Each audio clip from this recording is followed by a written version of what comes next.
Hello and welcome back to No Bullshit. Today we finally have some closure on the new Far Cry 5 game and its controversial release according to the mainstream SJW gaming journalists. We covered a couple stories about the left-leaning GameSpot and Polygon, who both thought Far Cry 5 was a mistake. They complained first about the sympathetic and nuanced portrayal of the game's characters, the majority of which were conservative, right-leaning, gun-toting soldiers and redneck types. And well, when Far Cry 5 didn't make all these conservatives monsters, like the sheltered SJWs expected them to be, this got a lot of these snowflakes up in arms about the game. And to sweeten the pot, in our follow-up story, Polygon was upset with Far Cry 5 because it didn't get political enough, meaning Ubisoft didn't make enough anti-right-wing, anti-gun, and pro-liberal stances. And this of course has always been the case with Far Cry games. They remain pretty neutral, but this one in particular is ruffling feathers since it's based in Montana, and it contains a number of modern references, like characters who call lefties Obama-loving libtards. Watching some footage with you guys with the guy running for Senate who's a quest giver. Who's also Herc's dad.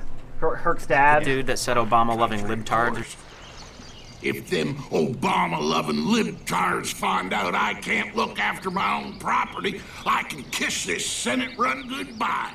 Well put. And that's really triggered them SJW journos. They even thought the game was bland and not going to be successful, and well, I'm happy to report that they were all wrong. According to Ubisoft and multiple online reports, and despite the negative press from SJWs, Far Cry 5 is selling ridiculously well. Not only is it the best-selling entry in the wildly popular Far Cry series, it's also the second largest release for a game in all of Ubisoft's history. This is big, folks. And it's almost like all those SJW gaming journalists have no audiences anymore. I mean, who's buying that crap? And they clearly don't know shit about gaming or this genre either. I mean, I'm no gaming reviewer myself, but even I could see what Ubisoft was going for here and appreciate it. In fact, I've gotten a copy of the game and I'm going to go over it myself here in this video shortly. But first, let's read more about Far Cry 5's success in an article from Niche Gamer called Far Cry 5 Now the Fastest Selling Far Cry Title, Second Largest Ubisoft Launch. Check this out. Ubisoft has announced Far Cry 5 is the fastest selling entry in the series, and the second largest release for a game in their company's history. The game's total sales more than doubled that of the first week sales for a Far Cry 4, with digital distribution making up more than half of its total sales. The only game to beat Far Cry 5 in terms of sales is Tom Clancy's The Division. That's a pretty big deal at a big company like Ubisoft. They make a lot of successful AAA titles, so saying they are second only to The Division is pretty huge. And I think Far Cry 5 could surpass The Division over time. They're different types of games. The Division mainly being online and Far Cry 5 mostly being story modes and one player. But they did add a lot of multiplayer options to the new Far Cry, so maybe that's what's helping it do so well. Ubisoft also noted they saw record-breaking numbers of players involved with the game and its content, with more than 55,000 hours of streaming on Twitch, while YouTube videos raked in over 117 million views. Far Cry 5 is now available for Windows PC, PlayStation 4, and Xbox One. Our thorough review for the game is forthcoming. I believe that. Far Cry 5 is wildly popular everywhere right now. That's why I wanted to do a third video on it today. I mean, my first Far Cry video got over 1 million views in a week, so you guys obviously enjoyed it. Thanks again for watching, and also thanks to all the new subs who came in from that video. I hope to do more Far Cry and other video game coverage here and there in the future too, especially the stories of SJWs getting these games we love all wrong. I'm sick of hearing all these softy liberals bitch about my vidya. PC culture has no place in video games if you ask me. One of my favorite aspects of gaming has always been the crude, violent, and dirty jokes, and other fun stuff they throw in there, so no, I don't want to hear any more of their libtard nonsense. The big thing I noticed about the Far Cry 5 reviews is that very few of them actually spent time covering a lot of the things gamers want to know before making a purchase, like how are the microtransactions, which are next to none in this game, and how long is the game, or repetitive. I think it's pretty long, but it may be a little repetitive for some. But instead of covering this on actual reviews from the SJWs, all we get is this pre-college level political scribbles about